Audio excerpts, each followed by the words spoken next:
25장 1절부터 29장 27절은 히스기야가 솔로몬의 잠언을 수집하고 편집한 내용입니다. 여기 나오는 잠언의 현재 형태는 히스기야 왕 통치 시기에 최초로 존재했습니다. 히스기야 왕은 유다의 선한 왕 중 한 명으로서 종교적 전통을 복원하는 데 힘을 쓴 왕으로 알려져 있습니다.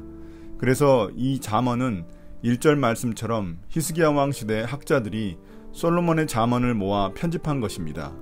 여러 가지 내용이 섞여 있지만 주로 왕과 왕을 대하는 사람의 지혜를 다루고 있어 지도자를 위한 잠언이라고 말할 수 있습니다. 1절부터 3절입니다. 이것도 솔로몬의 잠언으로 유다왕 히스기야의 신하들이 편집한 것이다. 이를 숨기는 것은 하나님의 영광이요 이를 밝히 드러내는 것은 왕의 영광이다. 하늘이 높고 땅이 깊은 것처럼 왕의 마음도 헤아리기 어렵다. 이것도 솔로몬의 잠언으로 유다왕 히스기야의 율법학자들이 수집한 것이다. 하나님은 이를 숨기는 것을 기뻐하시지만 과학자들은 이를 밝혀내는 것을 기뻐한다. 훌륭한 지도자의 이해력은 수평성과 대양처럼 넓고도 깊다. 히스기야 왕은 북이스라엘이 멸망한 후 이스라엘의 예배 갱신에 힘을 썼습니다. 그 과정에서 잠언과 같은 하나님 말씀을 모으고 정리했던 것으로 보입니다. 2절에서 하나님의 영광과 왕의 영광이 비교 대조되고 있습니다. 여기서 일이란 지혜를 의미하는데 하나님은 세상 질서인 지혜를 온 우주 만물 속에 감춰두셨습니다. 이런 감춰둔 지혜를 밝히 드러내는 것이 바로 왕의 역할입니다. 왕은 하나님의 대리자로서 하나님의 창조 질서인 지혜에 따라 백성들이 살아가도록 도와줘야 하기 때문입니다. 또한 3절에서 하나님의 대리자인 왕의 마음은 마치 하늘과 땅에 측량할 수 없는 비밀처럼 신하들에게는 감춰져 있습니다. 그래서 신하들이 해야 할 일은 이런 왕의 깊은 마음을 헤아리는 것임을 말해줍니다. 4절 5절입니다. 은에서 찌꺼기를 없애라. 그래야 은장색의 손에서 그릇이 되어 나온다. 왕 앞에서는 악한 사람을 없애라. 그래야 왕위가 공의 위에 굳게 선다. 은에서 불순물을 제거해야 은세공사가 품질 좋은 잔을 만들 수 있다. 악인을 지도부에서 제거해야 지도부의 권위가 신뢰를 얻고 하나님께 영광이 된다. 3절에서 신하들이 왕의 마음을 알아내는 게 임무라고 했었던 것처럼 여기서는 신하들의 소명을 설명하고 있습니다. 4절에 대한 설명이 5절에 나옵니다. 은의 찌꺼기를 제거하여 순수한 은으로 그릇을 만들 수 있는 것처럼 왕이 자신의 왕위를 오랫동안 유지하고 좋은 사회를 만들기 위해서는 간신배들과 어리석은 악인들을 없애야 합니다.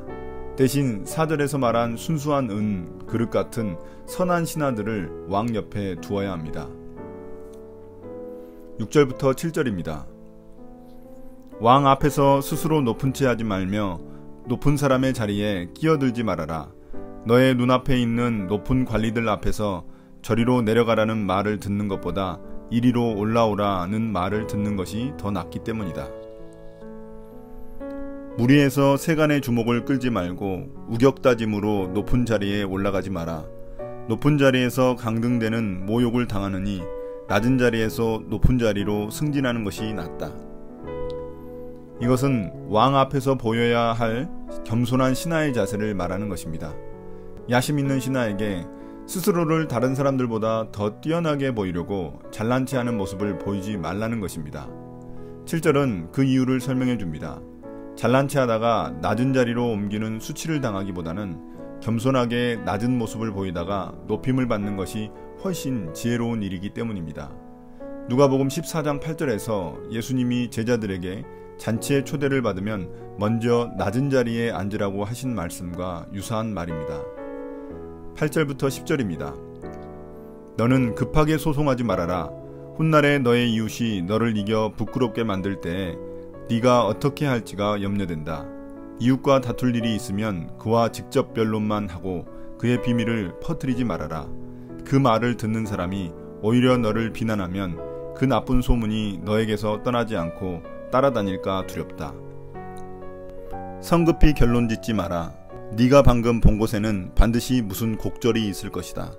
말다툼을 하다 홧김에 남의 비밀을 들추어내지 마라. 말은 돌고 돌기 마련인지라 아무도 너를 믿지 않게 될 것이다. 이훈계는 이웃과의 다툼을 어떻게 해결하는 게 지혜로운지에 대해 말해줍니다. 눈으로 보았다고 해도 너무 성급하게 판단하여 경솔하게 법정 싸움으로 가지 말라는 것입니다. 나중에 법정 싸움에서 지게 되면 수치를 당할 수 있기 때문입니다. 그래서 이웃과 다투더라도 법정에 곧바로 가지 않고 되도록이면 변론을 통해 시시비비를 가리는 게 낫다는 말입니다. 또한 그 과정에서 이웃을 불리하게 만들기 위해 그 사건과 관련 없는 다른 비밀을 퍼뜨려서는 안 된다는 말입니다. 비밀 누설을 금지하는 또 다른 이유는 오히려 비밀을 퍼뜨린 사람이 신의를 저버린 행위로 인해 다른 사람들에게 모욕을 당할 수 있기 때문입니다. 11절, 12절입니다. 경우에 알맞는 말은 은쟁반에 담긴 금사과이다. 지혜로운 사람의 책망은 들을 줄 아는 사람의 귀에는 금귀고리요 순금 먹고리이다. 제때 나온 알맞은 말은 맞춤 제작한 보석 같고 지혜로운 친구의 때맞춘 책망은 네 손가락에 낀 금반지 같다. 여기서 은쟁반에 담긴 금사과란 표현은 최고의 그릇에 담긴 최상급 과일을 의미합니다. 은쟁반은 금사과를 더욱 돋보이게 만드는 역할을 합니다. 경우에 합당한 말은 마치 은쟁반 위의 금사과와 같이 너무나 아름답다는 말입니다. 모든 말은 시간과 장소, 상황에 어울려야 그 진과가 드러나듯이 어울리지 않는 말은 아무리 옳고 아름다운 말일지라도 듣기 싫을 수 있다는 말입니다. 11절이 상황에 적절한 말에 대한 것이었다면 12절은 잘 듣는 것의 중요함을 다루고 있습니다. 여기에 금귀고리, 순금 목고리는 아름답고 소중한 것으로서 사람을 돋보이게 만들어주는 장식품입니다. 남의 책망을 잘 듣고 받아들이는 사람에게 그런 책망이 마치 그 사람을 돋보이게 만드는 아름다운 장식품과 같다는 말입니다.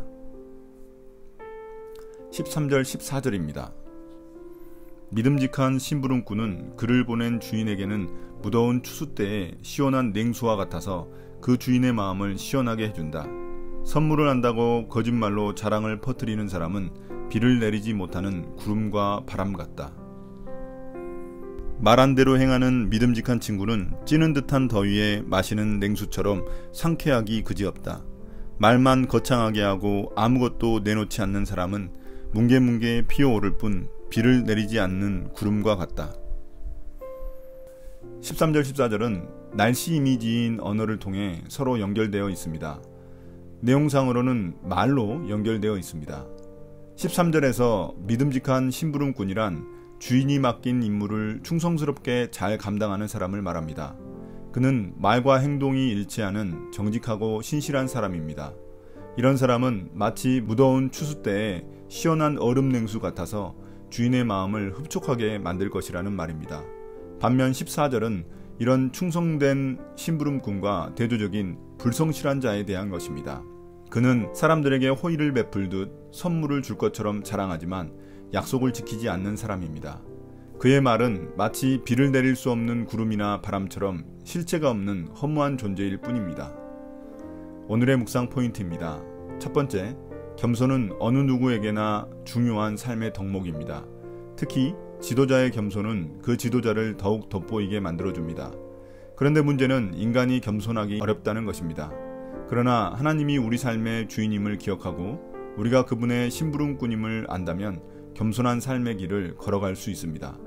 두 번째, 정확한 말, 적절한 말은 나도 살리고 이웃도 살리는 말입니다. 정확한 말일지라도 상황에 따라 적절한 말이 아닐 수도 있습니다. 하나님이 주신 지혜로 우리는 정확하고 적절한 말을 한다면 어느 상황에서 누구를 만나더라도 하나님과 사람들의 마음을 시원하게 해주는 사이다 같을 것입니다. 오늘 묵상을 마치겠습니다. 감사합니다.